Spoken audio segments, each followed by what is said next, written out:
तो last class में जब हमने oogenesis डिस्कस किया था तो oogenesis समझाते टाइम मैंने आपको बताया था कि एम्ब्रियोनिक लाइफ में ओवेरियन कॉर्टेक्स में कुछ मिलियन फॉलिकल्स का फॉर्मेशन होता है।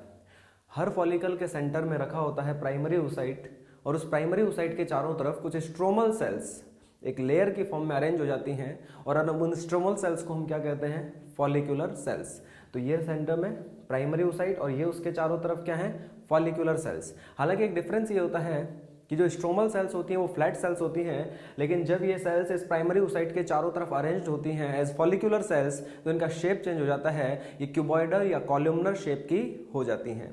तो फिलहाल ये जो सबसे पहले एम्ब्रियोनिक लाइफ में ओवेरियन कॉर्टेक्स में फॉलिकल्स का फॉर्मेशन होगा, इन फॉलिकल्स को नाम दिया जाएगा प्राइमोर्डियल फॉलिकल।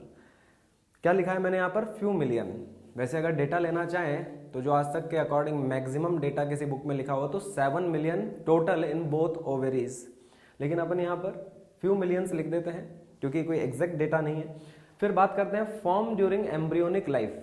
ये बात मैं आपको समझा ही चुका हूं, जो मैंने यहाँ पर मेंशन करी है कि फॉलिकल्स ओवेरियन कॉर्टेक्स में कब बनी है? एम्ब्रियोनिक लाइफ में। और उसके बाद मैंने ये भी मेंशन किया है कि एम्ब्रियोनिक लाइफ में ही इन फॉलिकल्स में रखे प्राइमरी oocyte का मियोसिस 1 स्टार्ट हो जाता है, लेकिन वो अरेस्ट हो जाता है प्रोफेज 1 की डिप्लोटिन स्टेज में। यानी इस प्राइमरी oocyte का स्टेटस क्या है कि that is arrested in prophase 1। और इसके लिए रिस्पॉन्सिबल कौन है? ये जो चारों तरफ फॉलिकुलर सेल्स हैं, इन्हीं फॉलिकुलर सेल से सिक्रीट होता है OMIP यानी oocyte मैचुरेशन इनहिबिटिंग प्रोटीन, जो इस प्राइमरी oocyte के मैचुरेशन डिवीजन को यानी मियोटिक डिवीजन को इनहिबिट करता है, जिससे वो मियोटिक डिवीजन प्रोफेज 1 के डिप्लोटिन स्टेज में अरेस्ट हो जाता है। तो ऐसी टोटल मिलियंस फॉलिकल्स दोनों ओवरीज में मिलाकर रखी हुई हैं। अब देखिए अगली बात में क्या लिखता हूं यहां पर कि up to puberty no development, यानी जो एम्ब्रियोनिक लाइफ में फॉलिकल्स बनी हैं ना तो इन फॉलिकल्स में अप टू प्यूबर्टी कोई डेवलपमेंट होगा और ना ही सेंटर में रखे प्राइमरी oocyte में कोई डेवलपमेंट होगा। यानी प्यूबर्टी आने से पहले तक की बात बताएं तो ये अभी भी देखो उसी स्टेटस में रखी हुई फॉलिकल्स हैं, जिनको बस जो नंबर है वो हमने यहां पर लिखा है 4 lakhs। बाकी फॉलिकल वही है, फॉलिकल में कोई चेंज नहीं आया है। ये भी प्राइमोर्डियल फॉलिकल है, ये भी प्राइमोर्डियल फॉलिकल है, क्योंकि फॉलिकल में कोई डेवलपमेंट हुआ ही नहीं, तो कोई नेक्स्ट डेवलपमेंटल स्टेज आई ही नहीं है। तो फिर हुआ क्या? चेंज क्या हुआ? एम्ब्रियोनिक लाइफ से प्यूबर्टी आने तक ये फॉलिकल एज इट इज रखी हुई है, लेकिन एक ड्रास्टिक चेंज आया है कि एम्ब्रियोनिक लाइफ में कुछ मिलियन फॉलिकल्स बनी थी दोनों ओवरीज में मिलाकर, लेकिन अब प्यूबर्टी आने तक इनका नंबर डिक्रीज होकर रह गया है 4 lakhs। इसका मतलब क्या हुआ कि इन फॉलिकल्स में बाय बर्थ ही एक डिजनरेशन प्रोसेस स्टार्ट हो जाता है, जिसको बोलते हैं फॉलिकुलर एट्रेजिया।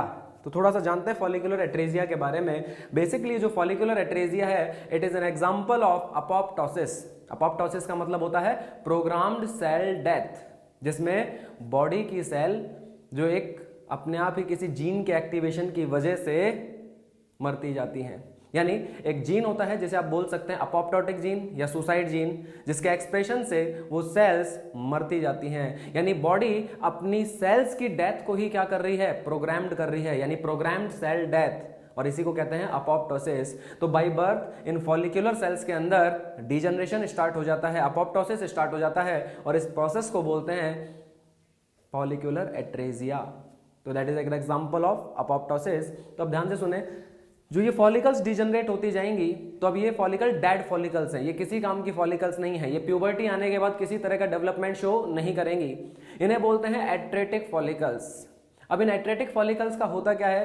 बेसिकली इन एट्रेटिक फॉलिकल्स की सेल का होता है फेगोसाइटोसिस, लेकिन एट ए टाइम जब भी हम ओवेरियन कॉर्टेक्स को माइक्रोस्कोपिक व्यू में देखेंगे तो हमें बहुत सारी एट्रेटिक फॉलिकल्स पड़ी हुई दिखाई देंगी। जब बात यह है कि उनका फेगोसाइटोसिस हो रहा है, उनकी क्लियरेंस फेगोसाइटोसिस से हो रही है, तो एट ए टाइम इतनी सारी एट्रेटिक फॉलिकल्स उस ओवेरियन कॉर्टेक्स के अंदर क्यों पड़ी हुई हैं? उसका रीजन ये है कि जिस रेट से फॉलिकुलर एट्रेजिया हो रहा है, यानी जिस रेट से ये फॉलिकल डिजनरेट हो रही हैं, उस रेट से इनका क्लियरेंस यानी इनका फेगोसाइटोसिस नहीं हो पाता है। इसलिए एट ए टाइम आपको ओवेरियन कॉर्टेक्स में बहुत सारी एट्रेटिक फॉलिकल पड़ी हुई दिखाई देंगी।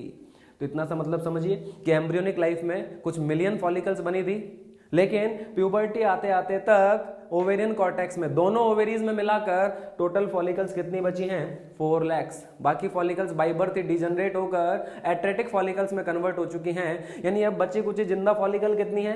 4 lakhs। तो एक तो एम्ब्रियोनिक लाइफ में पहले ही जो नंबर था वो फिक्स हो गया था, जबकि मेल में हमने देखा था कि जो स्पर्म प्रिकर्सर सेल है स्पर्मेटोगोनिया, उसकी लाइफ टाइम अवेलेबिलिटी रहती है, लेकिन फीमेल के अंदर तो जो प्राइमरी oocyte बने थे वो एम्ब्रियोनिक लाइफ में ही फिक्स हो गए थे। उसके बाद लाइफ में कोई नया प्राइमरी oocyte ओवेरियन कॉर्टेक्स में ऐड नहीं हो सकता, उसके बाद कोई नई फॉलिकल ओवेरियन कॉर्टेक्स में ऐड नहीं हो सकती। एक तो नंबर पहले ही फिक्स था, और दूसरा फिर इनके अंदर लगातार बाई बर्थ क्या होता जा रहा है, डीजनरेशन, एट्रेजिया, यानी कौन सी प्रोसेस है, अपोप्टोसिस। चलिए आगे क्या होता है, अटेनिंग प्यूबर्टी, यानी अब प्यूबर्टी का प्रोसेस स्टार्ट हो गया है। ड्यूरिंग अटेनिंग प्यूबर्टी ये जो जिंदा बची कुची प्राइमोर्डियल फॉलिकल्स थी ये अब नेक्स्ट डेवलपमेंटल स्टेज में आ जाती हैं, जिससे ये बन जाती हैं प्राइमरी फॉलिकल्स। इनमें क्या चेंजेस आते हैं, एक तो जो इनके सेंटर में प्राइमरी oocyte रखा हुआ है जो प्रोफेज 1 के डिप्लोटीन स्टेज में अरेस्ट है, वो अपने चारों तरफ ग्लाइकोप्रोटीन सिक्रीट करके एक एसेल्युलर मेम्ब्रेन फॉर्म कर लेता है जिसे बोलते हैं जोना पेल्यूसिडा। उसके अलावा जो चारों तरफ फॉलिकुलर सेल्स की लेयर थी, तो पहले देखिए फॉलिकुलर सेल्स की एक सिंगल लेयर थी, लेकिन अब ये फॉलिकुलर सेल्स की मल्टीपल लेयर हो जाती हैं, और इन्हीं multiple layer of follicular cells को सिंपली क्या बोल देते हैं, मेम्ब्रेना ग्रेन्युलोसा। सिंपली क्या बोल देते हैं, मेम्ब्रेना ग्रेन्युलोसा। और सिंपली आप अब इन फॉलिकुलर सेल्स को एक और नाम से जान सकते हो, ग्रेन्युलोसा सेल्स। तो ये कौन सी फॉलिकल है, प्राइमरी फॉलिकल, यानी जो जिंदा बची कुची प्राइमोडियल फॉलिकल थी वो डेवलप होकर नेक्स्ट डेवलपमेंटल स्टेज क्या शो कर रही है, प्राइमरी फॉलिकल्स। लेकिन एक और खास बात, प्राइमरी फॉलिकल का नंबर था 4 लाख, लेकिन जब प्राइमरी फॉलिकल्स बनी तो इनका नंबर और डिक्रीज हो गया। ये दोनों ओवरीज में टोटल मिलाकर रह गया 1,20,000 to 1,60,000। अब आपके एनसीईआरटी में एक लाइन लिखी हुई है कि during attaining puberty only 60 to 80,000 primary follicles are left, लेकिन उसमें खास बात लिखी हुई है are left in each ovary. वो एक ओवरी की बात कर रहा है, और हम जो भी ये नंबर या डेटा लेकर चल रहे हैं ये दोनों ओवरीज का टोटल लेके चल रहे हैं, तो बात तो सेम ही हुई ना। एनसीईआरटी कह रही है कि during attaining puberty only 60 to 80,000 primary follicles are left in each ovary. हम दोनों ओवरीज का टोटल यहां पर लिख रहे हैं, तो 60 to 80,000 का टोटल कितना हो गया, डबल से मल्टीप्लाई करो इसको, कितना, 1,20,000 to 1,60,000। तो इसका मतलब वही बात है, ये दोनों ओवरीज का टोटल है, तो इसको अब 1,20,000 to 1,60,000 कंसीडर करेंगे। एनसीईआरटी में एक सिंगल ओवेरी के बारे में लिखा हुआ है, तो आप इसका हाफ कर दो, तो कितना होगा, 60,000 to 80,000। That figure is given in NCERT. चलिए अब बात करते हैं कि यहां पर हमने देखा कि प्राइमोर्डियल फॉलिकल से जब प्राइमरी फॉलिकल्स डेवलप हुई, तो प्राइमोर्डियल फॉलिकल प्यूबर्टी अटेन यानी स्टार्ट होने से जस्ट पहले कितनी थी, 4 लाख। ड्यूरिंग अटेनिंग प्यूबर्टी ये डिक्रीज होकर कितनी रहेगी, 1,20,000 to 1,60,000, यानी अभी भी फॉलिकुलर एट्रेजिया जारी है। ये फॉलिकुलर एट्रेजिया आगे भी जारी रहेगा, और ये फॉलिकल्स लगातार डीजनरेट होती जाएंगी। लेकिन आपने एक बात नोटिस करी यहां पर कि एम्ब्रियोनिक लाइफ से ये प्यूबर्टी अटेन होने तक फ्यू मिलियन फॉलिकल्स थी, और अब कितनी रह गई, 1,20,000 to 1,60,000। इसका मतलब क्या हुआ कि एम्ब्रियोनिक लाइफ से प्यूबर्टी आने तक, प्यूबर्टी आने का मतलब क्या है, लगभग 12 ईयर्स ऑफ एज, यानी एम्ब्रियोनिक लाइफ से 12 ईयर्स ऑफ एज तक लगभग कितना टाइम हो गया, 12 ईयर्स। तो 12 ईयर्स के अंदर आप देखो कि इस डिजनरेशन की प्रोसेस कितनी फास्ट थी। इसकी प्रोसेस इतनी फास्ट थी कि फ्यू मिलियन फॉलिकल से स्टार्ट हुए थे, और प्यूबर्टी आने तक जिंदा फॉलिकल कितनी बची हैं, 1,20,000 to 1,60,000। लेकिन अब ये फॉलिकुलर एट्रेजिया आगे भी जारी रहेगा, लेकिन अब ये फॉलिकुलर एट्रेजिया होकर ये फॉलिकल सभी की सभी खत्म कब हो जाएंगी, कब कंप्लीटली डिजनरेट हो जाएंगी, लगभग 50 ईयर्स ऑफ एज पर। यानी अब 12 साल की उम्र से लेकर 50 साल यानी 50 ईयर्स ऑफ एज तक इन फॉलिकल से काम चलेगा। अट्रेजिया इनमें आगे भी जारी रहेगा, लेकिन अट्रेजिया होकर ये फॉलिकल्स कंप्लीटली डिजनरेट होकर खत्म कब हो जाएंगी, लगभग 50 ईयर्स ऑफ एज पर। इसका मतलब ये हुआ कि अट्रेजिया की प्रोसेस 12 साल की उम्र से लेकर आगे 50 साल की उम्र तक जारी रहेगी। लेकिन उस दौरान आपने ये चीज नोटिस करी क्या कि यहां पर फॉलिकुलर अट्रेजिया की जो रेट है वो स्लो डाउन हो जाएगी। मतलब ये हुआ कि एम्ब्रियोनिक लाइफ में फ्यू मिलियंस फॉलिकल्स थी, और प्यूबर्टी आने तक यानी लगभग 12 साल की उम्र तक आने तक ये रह गई 1,20,000 to 1,60,000। लेकिन अब 12 साल की उम्र से लेकर 50 साल की उम्र तक ये जो 1,20,000 to 1,60,000 फॉलिकल्स हैं, इनके डिजनरेशन में टाइम लगेगा।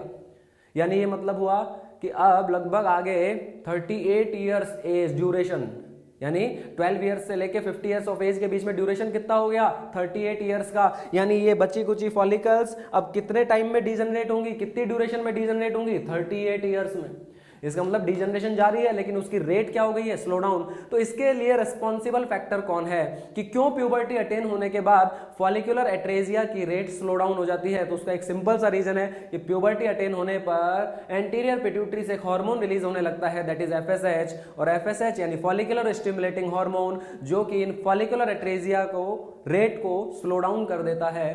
तो ये एक बहुत अच्छा क्वेश्चन यहां से बनता है कि कौन सा हार्मोन फॉलिकुलर डिजनरेशन यानी एट्रेजिया की रेट को, यानी फॉलिकुलर अपोप्टोसिस की रेट को स्लो डाउन करता है, दैट इज एफएसएच। यही रीजन है कि प्यूबर्टी आने से पहले तक फॉलिकुलर एट्रेजिया की रेट बहुत फास्ट थी, लेकिन प्यूबर्टी अटेन होने के बाद फॉलिकुलर एट्रेजिया की रेट स्लो डाउन हो गई। तो फाइनली अब ये फॉलिकल जो यहां पर है प्राइमरी फॉलिकल्स 1,20,000 to 1,60,000 ये कंप्लीटली डीजनरेट कब हो जाएंगी, यानी ओवरी में अब कोई जिंदा फॉलिकल नहीं बचेगी। कब आकर ऐसा होगा, लगभग 50 ईयर्स ऑफ एज तक, और इसी वजह से मीनोपॉज होगा, क्योंकि 50 ईयर्स ऑफ एज तक आते आते अब फॉलिकल कोई नहीं बची है ओवरी में, सारी डीजनरेट हो चुकी है, सारी एट्रेटिक हो चुकी है, कोई जिंदा फॉलिकल नहीं है। तो क्या अब एफएसएच किसी फॉलिकल को डेवलप करा के ग्राफियन फॉलिकल में कन्वर्ट कर सकता है? नहीं, क्योंकि सारी फॉलिकल डीजनरेट हो चुकी है, कोई जिंदा फॉलिकल नहीं है। तो जब तक फॉलिकल डेवलप नहीं होगी ओवेरियन कॉर्टेक्स में, तब तक क्या मैस्चुरेशन साइकिल की प्रोसेस हो पाएगी? नहीं हो पाएगी। इसी वजह से हम कहते हैं कि 50 ईयर्स ऑफ एज पर आकर लगभग 50 साल की उम्र है। वैसे अगर यहाँ पर रेंज देखें तो वही 45 to 50 ईयर्स ऑफ एज तक बोल सकते हैं, लेकिन फाइनली चलो आपके एनसीईआरटी ने 50 ईयर्स ऑफ एज लिखा हुआ है, तो 50 ईयर्स ऑफ एज पर आकर क्या होगा कि अब मैच्योरेशन साइकिल परमानेंटली बंद हो जाएंगे, and that is known as menopause. तो सिंपल सा क्वेश्चन बनता है, what is the cause of menopause? तो उसका आंसर एक वर्ड में क्या देंगे, फॉलिकुलर एट्रेजिया। कि फॉलिकुलर एट्रेजिया की वजह से ये सारी फॉलिकल्स डीजनरेट होती गई, ये डीजनरेट होती होती होती 50 ईयर्स ऑफ एज तक आते आते सारी फॉलिकल्स खत्म हो गई। अब कोई जिंदा फॉलिकल, कोई फंक्शनल फॉलिकल ओवरी में प्रेजेंट नहीं है कि जो एफएसएच के स्टिमुलेशन से डेवलप होकर ग्राफियन फॉलिकल बना सके। और अगर फॉलिकुलर डेवलपमेंट ओवरी में नहीं होगा फर्दर, तो इसका मतलब मैच्योरेशन साइकिल नहीं होगा। तो इसका मतलब अब मैच्योरेशन साइकिल बंद हो जाएंगे और मीनोपॉज अटेन हो जाएगा। तो what is the cause of menopause? Simply follicular atresia.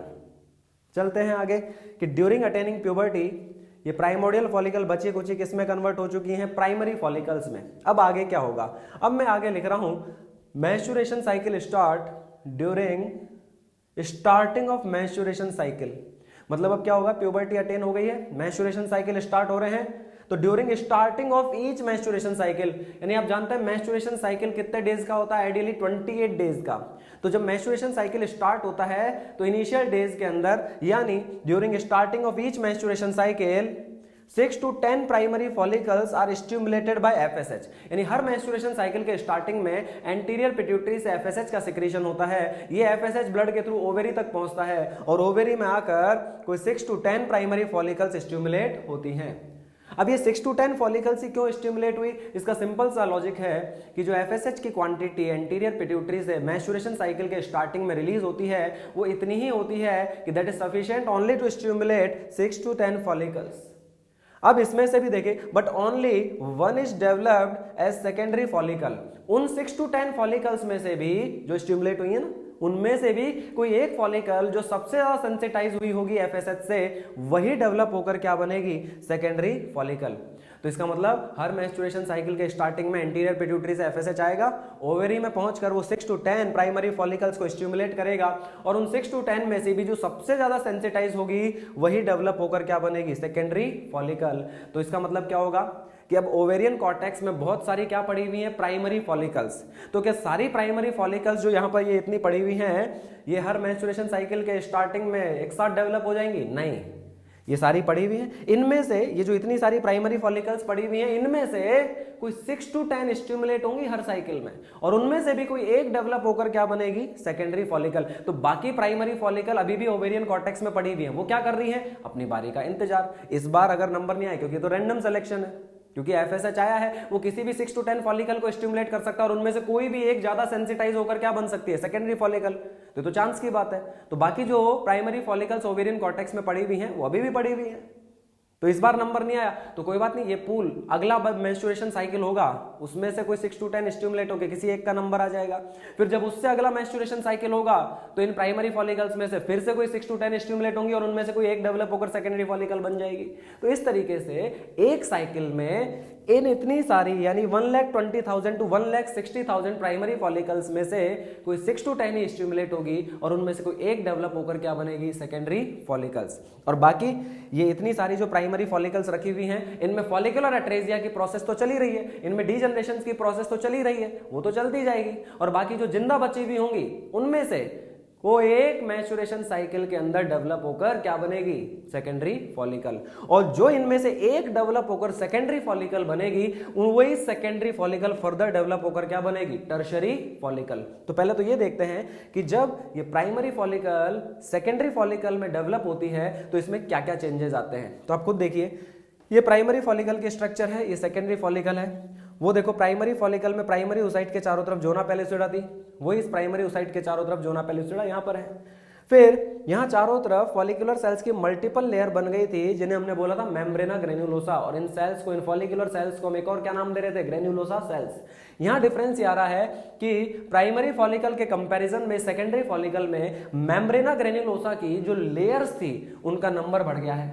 यहाँ पर आप देखो मेम्ब्रेना ग्रेन्युलोसा सेल्स की लेयर्स जो है वो कम है और यहाँ पर मेम्ब्रेना ग्रेन्युलोसा की लेयर्स ज्यादा है। इसका मतलब फॉलिकल का साइज और ज्यादा बड़ा हो गया है। साथ ही साथ आप देखेंगे कि इस फॉलिकल के चारों तरफ थीका लेयर्स अपीयर हो गई है।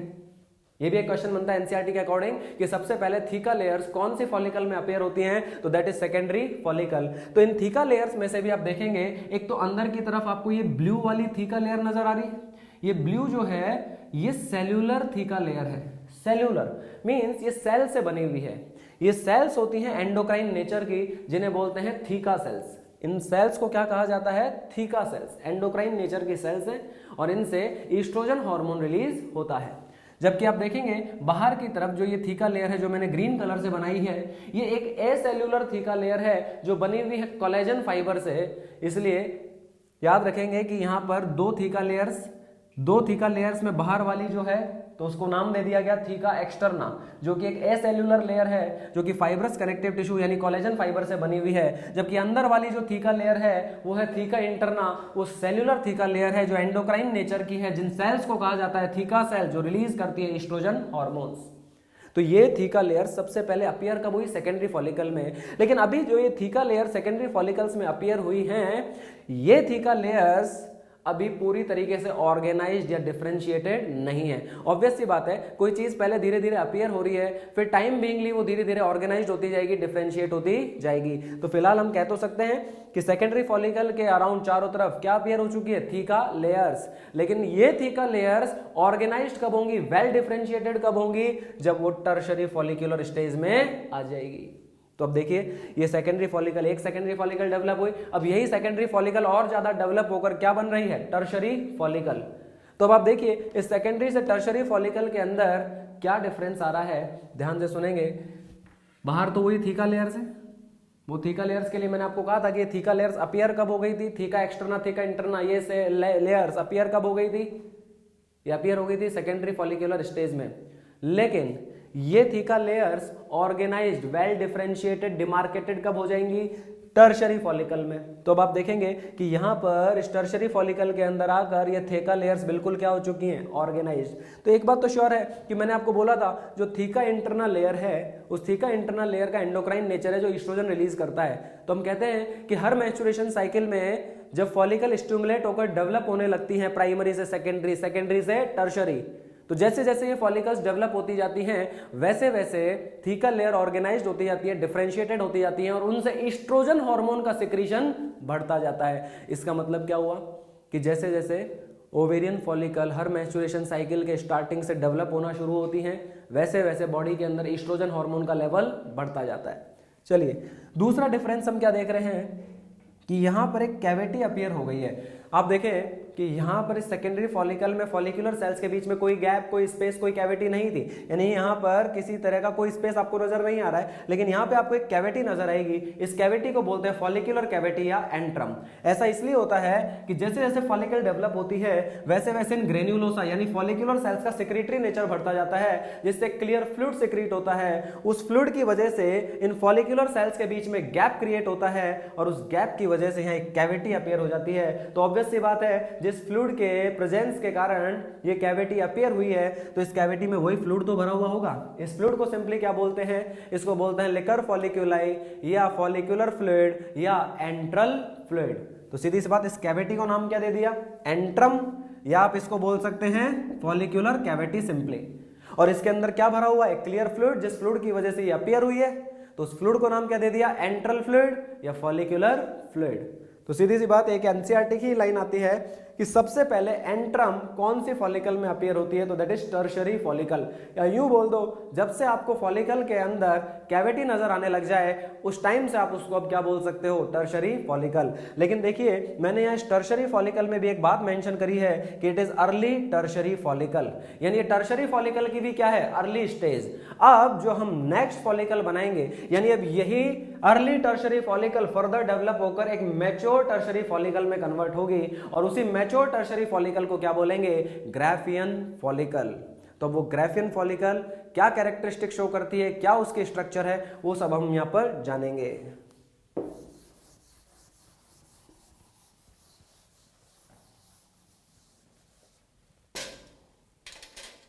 देखिए, ये सेंटर में प्राइमरी oocyte तो रखा हुआ है, ये चारों तरफ क्या है? जोना पेलुसिडा, ये क्या है? मेम्ब्रेना ग्रेन्युलोसा। तो ये स्ट्रक्चर तो अभी तक चल ही रही है, लेकिन अब जो चेंज आएगा मेजर वो ये आएगा कि जैसे जैसे फॉलिकल और ज्यादा डेवलप हो रही है तो इसके अंदर फॉलिकुलर फ्लूइड का सिक्रेशन और बढ़ता जाएगा।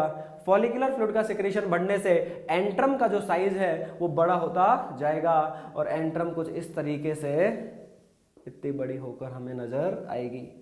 बाकी तो सारी क्या है? ये वही फॉलिकुलर सेल्स या ग्रेन्युलोसा सेल्स। तो इस तरीके से फॉलिकल का साइज इंक्रीज हो गया है। चलो, इसके चारों तरफ वही सेल्स हैं। कौन सी सेल्स है ये? वही थीका इंटरना की, थीका सेल्स जो एंडोक्राइन नेचर की बताई थी। फिर इसके अलावा चारों तरफ एक फाइब्रस एसेल्युलर लेयर जो कोलेजन फाइबर से बनी हुई थी, थीका एक्सटर्ना। ये लीजिए, तो अब जाकर ये फॉलिकल क्या कहलाएगी? लेट या मैच्योर टर्शरी फॉलिकल, या इसी को हम एक और नाम दे सकते हैं फाइनली, ग्राफियन फॉलिकल। तो ग्राफियन फॉलिकल किस टाइप की फॉलिकल? एक टर्शरी फॉलिकल है, यानी एक मैच्योर टर्शरी फॉलिकल को फाइनली हम क्या बोल देंगे? Graafian follicle. तो अब इस इमेच्योर टर्शरी फॉलिकल से फाइनली मैच्योर टर्शरी फॉलिकल बनने में क्या डिफरेंस नजर आया? केवल एक डिफरेंस नजर आ रहा है कि इसके अंदर एंट्रम तो अपीयर हो गई थी, लेकिन अब इस एंट्रम का साइज क्या हो गया है? बड़ा। ये फॉलिकल क्या हो चुकी है? Swelled up. इसके अंदर फॉलिकुलर फ्लूइड की क्वांटिटी क्या हो चुकी है? इंक्रीज। एक और खास बात देखेंगे कि जब प्राइमरी फॉलिकल की बात करी, सेकेंडरी फॉलिकल की बात करी, आप देखेंगे फॉलिकल के बिल्कुल सेंटर में क्या रखा हुआ था? Primary oocyte। लेकिन जैसे जैसे एंट्रम अपीयर होती गई उसका साइज बड़ा होता गया, तो अब ये प्राइमरी oocyte बिल्कुल सेंटर में नहीं है, वो सेंटर से दूर खिसकता जा रहा है। यानी टर्शरी फॉलिकल में जब एंट्रम अपीयर हो जाती है तो प्राइमरी oocyte जो है वो इसेंट्रिकली प्लेस्ड हो जाता है, यानी वो सेंटर से दूर खिसक जाता है, क्योंकि यहां पर क्या अपीयर हो चुकी है? कैविटी। दूसरा आप चेंजेस ये देखेंगे कि यहां पर इस कैविटी का साइज बड़ा होने की वजह से कुछ ग्रेन्युलोसा सेल्स तो पेरिफेरी पर चली गई, और कुछ ग्रेन्युलोसा सेल्स जो हैं वो इस oocyte के चारों तरफ अरेंज रह गई। तो दो जोन बन गए, एक तो ये जोन जो oocyte को चारों तरफ से सराउंड कर रहा है, और एक पेरिफेरल जोन। तो आप ध्यान से सुनेंगे, जो ग्रेन्युलोसा सेल्स इस प्राइमरी oocyte को चारों तरफ से सराउंड किए हुए हैं, इस जोन को हम बोलते हैं क्यूमुलस ओफोरस। क्या नाम दिया जाएगा? क्यूमुलस ओफोरस। ये क्यूमुलस ओफोरस किस में हैंग हो रहा है? ये हैंग हो रहा है इस फॉलिकुलर कैविटी में।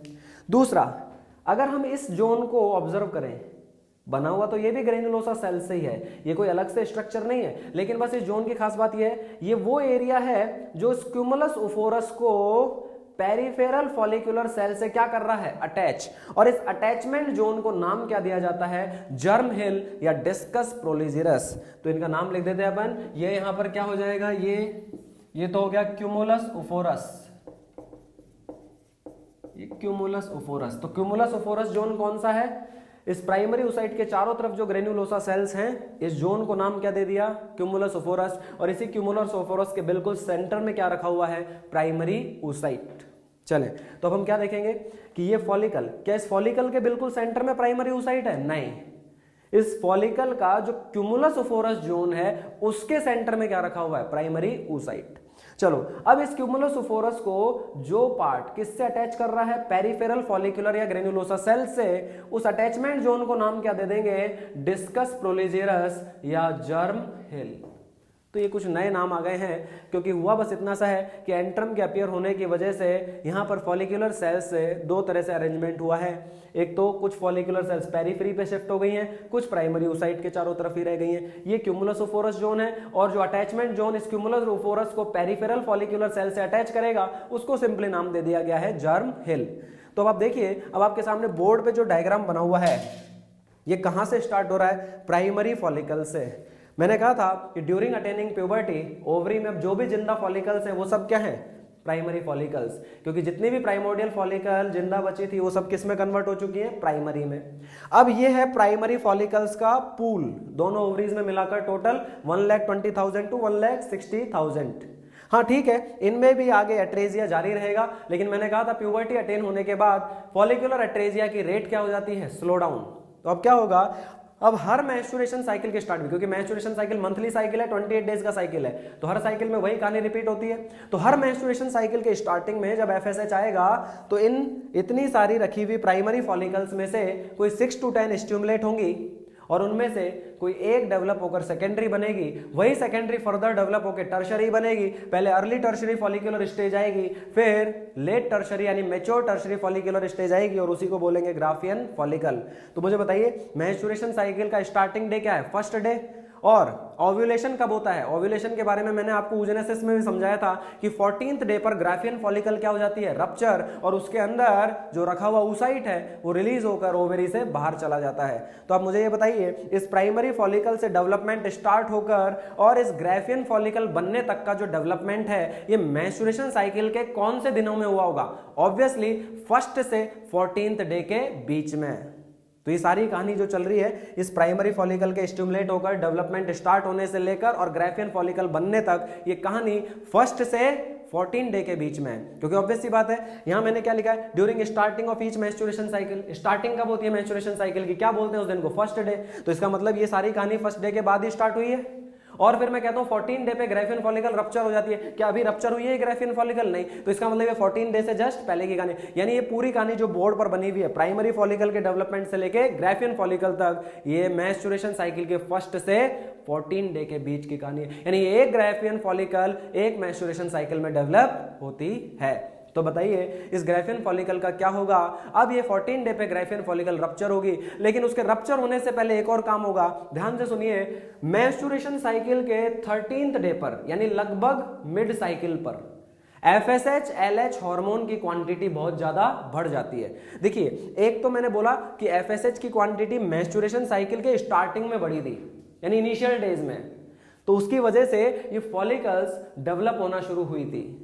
लेकिन अब मैं बात कर रहा हूं 13th डे की, यानी about mid cycle. About mid cycle आकर अचानक FSH LH की क्वांटिटी बहुत ज्यादा बढ़ जाती है, और इस मिड साइकिल पर FSH LH की अचानक इस बहुत ज्यादा क्वांटिटी बढ़ने को हम कहते हैं FSH LH सर्ज। क्या कहते हैं, FSH LH सर्ज। और अभी FSH LH सर्ज का इंपैक्ट क्या आएगा, ध्यान से सुनना। इस FSH LH सर्ज की वजह से इस ग्राफियन फॉलिकल की फॉलिकुलर सेल से OMIP का सिक्रीशन बंद हो जाएगा। तो what is the meaning of OMIP, oocyte maturation inhibiting protein। oocyte maturation inhibiting protein क्या कर रहा था कि अब तक जो इस फॉलिकल के सेंटर में प्राइमरी oocyte था, जो एम्ब्रियोनिक लाइफ में ही मियोसिस 1 स्टार्ट कर चुका था, उसको प्रोफेज 1 की डिप्लोटीन स्टेज में अरेस्ट किए हुए था। तो जब भी तो ये अभी तक प्रोफेज 1 के डिप्लोटीन स्टेज में अरेस्टेड है, लेकिन जैसे ही मिड साइकिल पर FSH LH सर्ज होगा, तो अबाउट मिड साइकिल बोलते हैं, NCERT लिखती है अबाउट मिड साइकिल। अगर मैं एग्जैक्ट डे की बात करूं तो ये होता है 13th डे। तो 13th डे पर क्या होगा, FSH-LH सर्ज, और FSH-LH सर्ज की वजह से इस ग्राफियन फॉलिकल की, केवल कौन सी फॉलिकल की, ग्राफियन फॉलिकल की फॉलिक्यूलर सेल से OMIP का सिक्रीशन बंद हो जाएगा, और इस वजह से इस ग्राफियन फॉलिकल में रखे हुए प्राइमरी oocyte का मियोसिस 1 कंप्लीट हो जाएगा और ये बन जाएगा सेकेंडरी oocyte। अब ये क्या बन चुका है, सेकेंडरी oocyte। तो सेकेंडरी oocyte में भी तुरंत क्या स्टार्ट हो जाएगा, मियोसिस 2, और वो अरेस्ट हो जाएगा मेटाफेज 2 में। याद कीजिए लास्ट क्लास में हमने क्या पढ़ा था, oogenesis, कि जैसे ही मियोसिस 1 कंप्लीट होकर सेकेंडरी oocyte बनता है और उस सेकेंडरी oocyte में तुरंत क्या स्टार्ट हो जाता है, मियोसिस 2, जो अरेस्ट हो जाता है मेटाफेज 2 में। और साथ ही साथ यहां से क्या रिलीज हो जाती है, फर्स्ट पोलर बॉडी, जो due to lack of cytoplasm क्या हो जाती है, डीजनरेट, जिसका यहां पर अभी फिलहाल कोई सिग्निफिकेंस नहीं है। बस इसका काम था कि ये जो प्राइमरी oocyte के डिप्लॉयड नंबर ऑफ क्रोमोसोम थे उनमें से हाफ क्रोमोसोम को ले जाती है। इसका मतलब इस फर्स्ट पोलर बॉडी ने क्या काम किया कि इसने क्रोमोसोम नंबर को हैप्लॉइडी करने में हेल्प कर दी है, यानी आप क्रोमोसोम को ले गई है, बाकी वो सेल अब जिंदा नहीं रहेगी first polar body due to lack of cytoplasm. तो दोनों काम हो गए कि सेकेंडरी oocyte बन गया, हैप्लॉइड बन गया, और सारा का सारा जो भी प्राइमरी oocyte का साइटोप्लाज्म, स्टोर्ड फूल, सेल ऑर्गेनेल्स थे वो सब किस में चले गए, सेकेंडरी oocyte में, क्योंकि इसी सेल को तो आगे चलकर क्या बनना है, ओवम, ओवम को ही क्या बनना है, जाइगोट, और उसी में क्या स्टार्ट होना है, एम्ब्रियोनिक डिवीजन। तो ये क्या बन चुका है अब, सेकेंडरी oocyte। कहां पर अरेस्टेड है, मेटाफेज 2 में। तो अगर मैं आपसे पूछता हूं कि ये मियोसिस 2 कब कंप्लीट हुआ, तो सीधी सी बात है 14th डे पे तो ओव्यूलेशन हो जाएगा, ये ग्राफियन फॉलिकल रप्चर हो जाएगी और सेकेंडरी oocyte रिलीज हो जाएगा। और इस मियोसिस 1 के कंप्लीट होने का रीजन क्या है, FSH-LH सर्ज। FSH-LH सर्ज कब हुआ, 13th डे पर। इसका मतलब ये हुआ कि ये मियोसिस 1 कहीं ना कहीं 13th और 14th डे के बीच में कंप्लीट हुआ है। 13th डे आने के बाद ही तो कंप्लीट होगा, क्योंकि 13 डे पे FSH-LH सर्ज होगा। FSH-LH सर्ज की वजह से यहाँ OMIP का सिक्रीशन बंद होगा और उसकी वजह से मियोसिस 1 कंप्लीट होगा, और 14 डे पे ओव्यूलेशन हो जाएगा। इसका मतलब क्या हुआ कि ये जो मियोसिस 1 है कब कंप्लीट हुआ, just after FSH-LH surge, but just before ovulation, यानी somewhere between 13th and 14th day. तो इसका मतलब क्या बोल सकते हैं हम कि meiosis 1 is completed few hours prior to ovulation, यानी जस्ट बिफोर ओव्यूलेशन, या बोल सकते हो few hours after FSH-LH surge, या बोल सकते हो after few moments of FSH-LH surge. तो एक ही बात है, दोनों का मतलब एक ही है। या तो आप बोल दो मियोसिस 1 कब कंप्लीट हुआ, जस्ट आफ्टर FSH-LH सर्ज, यानी few hours after FSH-LH surge, या बोल सकते हो जस्ट बिफोर ओव्यूलेशन, यानी फ्यू आवर्स बिफोर ओव्यूलेशन, या बोल सकते हो between 13th and 14th day, यानी ओव्यूलेशन होने से कुछ देर पहले ये मियोसिस 1 कंप्लीट होगा। तो फाइनली क्या होगा, ये सेकेंडरी oocyte बन चुका है, मेटाफेज 2 स्टेज में अरेस्टेड है। अब LH सर्ज की वजह से एक और इफेक्ट आएगा कि ये ग्राफियन फॉलिकल रप्चर हो जाएगी, और रप्चर होने की वजह से इसमें रखा हुआ जो सेकेंडरी oocyte है 14th डे पर वो ओवरी से रिलीज हो जाएगा, और इसी प्रोसेस को क्या बोलते हैं, ओव्यूलेशन।